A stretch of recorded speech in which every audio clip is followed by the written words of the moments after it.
विद्यार्थियों, आज हम चर्चा करेंगे नरई, डॉक्टर श्रीकांत उपाध्याय द्वारा लिखा हुआ नरई पाठ पर। तो चलिए देखते हैं। विद्यार्थियों, अब हम परिचय कर लेते हैं लेखक के बारे में।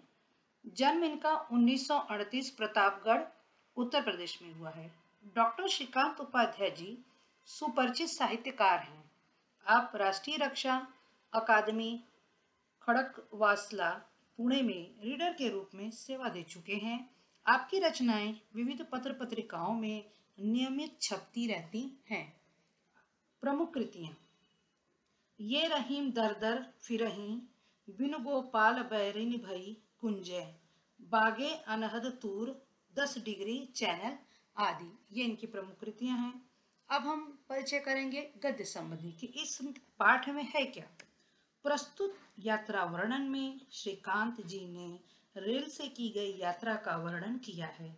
यात्रा में दिखाई देने वाले सुंदर प्राकृतिक दृश्यों का मनोहारी वर्णन इस पाठ की विशेषता है।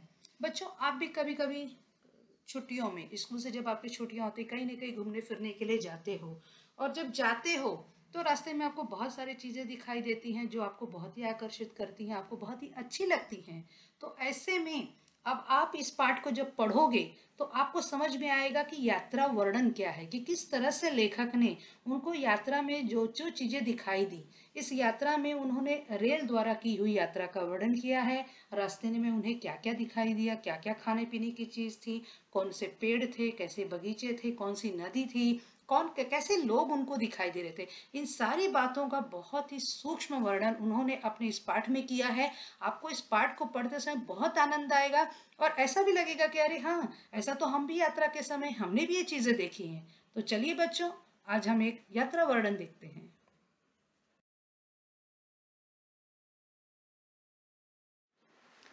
तो बच्चों, अब हम देखते हैं कि इस पाठ में डॉक्टर श्रीकांत उपाध्याय जी ने अपनी यात्रा वर्णन में क्या क्या बताया है। इस पाठ की शुरुआत ही होती है, वो कहते हैं न्यू जलपाईगुड़ी जो ट्रेन अलीपुरद्वार और दिल्ली के बीच चलती है उसका नाम महानंदा एक्सप्रेस है। उत्तर बंगाल की प्रमुख नदी है महानंदा। इस में बताया है उन्होंने कि वो इलाहाबाद जा रहे थे। महानंदा एक्सप्रेस दोपहर 1:45 आ जाती है, लेकिन इस ट्रेन का स्वभाव है कि ये रुक रुक कर चलती है। और जब ये आई प्लेटफॉर्म पे और लेखक इसमें चढ़े तो उन्हें निचली बर्थ मिल गई। तो वो निचली बर्थ मिलने पे उन्हें ऐसा आनंद हुआ जैसे कि उन्हें कोई राष्ट्रीय पुरस्कार मिला हो। ऐसा उन्होंने इस अपने पाठ में खुद बताया हुआ है। उसके बाद उन्होंने सारी चीज़ों का वर्णन करते हैं, वो बढ़ते हैं और बताते हैं कि किस तरह से प्लेटफॉर्म पे केले और अनानास मिल रहे थे। उनको भी बहुत मन हुआ अनानास खाने का। उन्होंने अनानास मंगाया तो उनको क्या हुआ, कच्चे अनानास दे दिए। इस बात का उन्होंने वर्णन किया। उसके आगे वो कहते हैं कि बिहार का सीमांत स्टेशन किशनगंज जब आया तो बंगाल और बिहार की मिली जुली भाषा और संस्कृति वहाँ पे उनको देखने को मिली। कच्चे पक्के घर थे, झोपड़ी बांस की कोठियां थी, आम कटहल केले के पेड़ थे, सुपारी और नारियल के भी पेड़ थे। तो इस तरह से बड़ा ही सूक्ष्म वर्णन उन्होंने किया है। और सबसे मजेदार बात उन्होंने एक अपने गांव के बचपन की भी की है। वो लिखते हैं कि मेरे बचपन में गांव की गड़ही के पानी में ऐसे ही सनही बेही जाती थी। गड़ही मतलब छोटा गड्ढा बच्चों, उसको हम गांव में गड़ही कहते हैं। और सनई सनई एक ऐसा पौधा है जिसके रेशों से रस्सियां बनती हैं। तो पहले गड्ढे में उस सनई को भेना मतलब भिगो दिया जाता था, उसके बाद ही उससे रस्सी बनती थी। और लेखक खुद कहते हैं कि अब न सनई रही न गढ़ही, कि अब वो पुरानी चीजें अब देखने को नहीं मिलती हैं, कि ये सारी चीजें अब कम हो गई हैं। इसके बाद उन्होंने वर्णन किया है किसानों का भी, कि किसान जब जुताई बोआई निराई के काम से फुर्सत उनको हो जाती है तो वो क्या करते हैं, वो अपनी क्या करते हैं, उनको मछलियों का बड़ा शौक होता है। तो वो क्या करते हैं, वो कटिया लेकर के और बैठ जाते हैं एकाग्र भाव में किसी पोखर के किनारे मछलियों को पकड़ने के लिए। और इस बीच बहुत सारी महानंदाएं आती हैं जाती हैं, लेकिन उनको इसकी कोई खबर नहीं रहती है। वो अपनी कटिया पे ही ध्यान दिए रहते हैं कि कब उनकी कटिया में कोई मछली फंस जाए। इसके बाद वो बात करते हैं कि किस तरह से बिहार रात की बाहों में और मैं निद्रा के अनंत में, इस तरह से उन्होंने सवेरा हो गया का भी वर्णन किया कि दक्षिण बिहार की धान मेखला रात में आई और चली गई, मुगल सराय पीछे छूट गया, महानंदा चुनार मिर्जापुर क्षेत्र में प्रवेश कर चुकी है।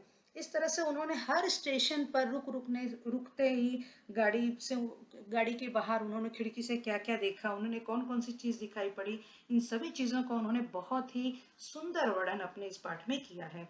वो आगे लिखते हैं कि अब हम प्रकृति को प्रतीकों में देखा करेंगे। पानी में प्रसन्नचित्त खड़े हैं धान, नीचे रेलवे लाइन के किनारे वर्षा ऋतु ने जगह जगह जलाशय बना दिए हैं। कुएं से समन्वित है ये जलाशय। अचानक एक जलाशय दृष्टिपथ में आता है और अपनी संपूर्ण दिव्यता के साथ मेरे मानस फलक पर अंकित हो जाता है। इतना सुंदर, मतलब उनके दिमाग में वो एक छवि बना देता है। नहीं मिटेगी जन्म जन्मांतर तक यह वह छवि, मतलब उन्होंने जो कुछ भी देखा इस यात्रा के दौरान, उनके स्मृति पटल पर, उनके ध्यान में ये बात हमेशा रहेगी, वो कभी उसे भुला नहीं पाएंगे। उसके बाद देखिए, जलाशय का पानी उज्जवल नीलमणि सा दमक रहा है। अपने अपने मृणाल पर प्रार्थना में मुद्रा में पानी में खड़ी हैं कुमुदिनिया। कुमुदिनिया मतलब फूल। खिली अध खिली अन खिली पानी पर ठहरे हैं कुमुदिनी पत्र। पानी के अरण्य में विहार कर रही नन्ही नन्ही मछलियां। मछलियों का बहुत ही सुंदर वर्णन है कि वहां पे भरपूर वर्षा के आने से जलाशय भरा हुआ है और वहां उस जलाशय में बहुत सारी मछलियां हैं।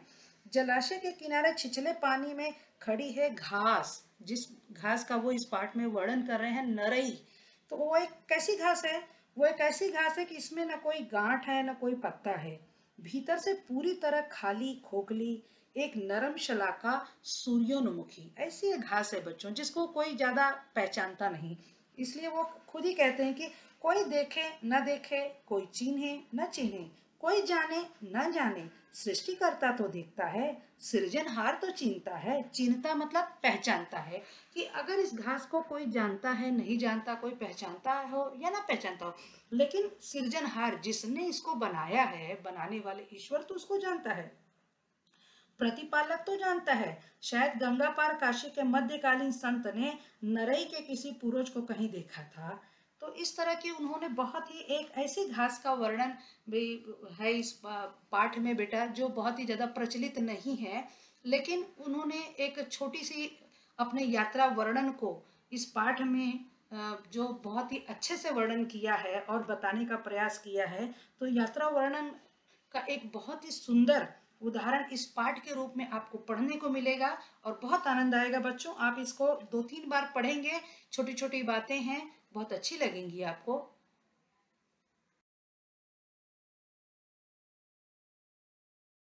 बच्चों, आज आपने यात्रा वर्णन के संदर्भ में बहुत अच्छी जानकारी प्राप्त कर ली है। मैं जानती हूँ यह पाठ आपको बहुत पसंद आया होगा।